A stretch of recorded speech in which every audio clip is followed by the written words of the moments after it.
Startups have emerged as drivers of growth for our economy. Over the past few years, the country has seen a manifold increase in successful startups. Eligible startups established before 31/3/2022 had been provided a tax incentive for 3 consecutive years out of the 10 years from incorporation. In view of the COVID pandemic, I propose to extend the period of incorporation of the eligible startup by 1 more year, that is, up to 31/3/2023, for providing such tax incentives.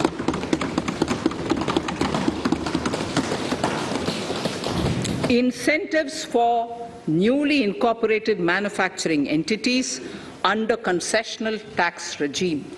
In an effort to establish a global competitive business environment for certain domestic companies, a concessional tax regime of 15% was introduced by our government for newly incorporated domestic manufacturing companies.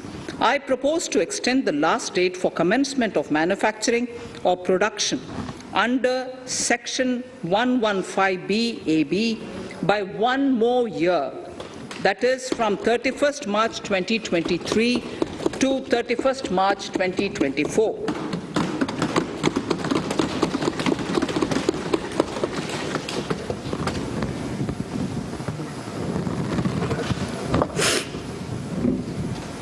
Scheme for taxation of virtual digital assets. There has been a phenomenal increase in transaction in virtual digital assets. The magnitude and frequency of these transactions have made it imperative to provide for a specific tax regime.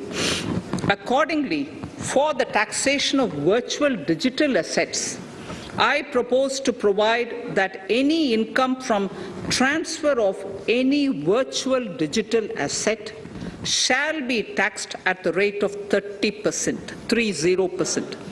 No deduction in respect of any expenditure or allowance shall be allowed while computing such income except cost of acquisition.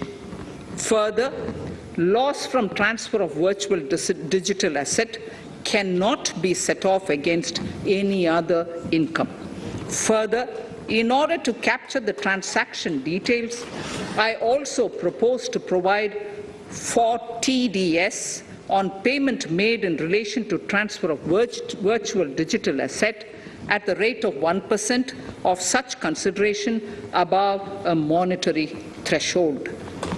Gift of virtual digital asset is also proposed to be taxed in the hands of the recipient.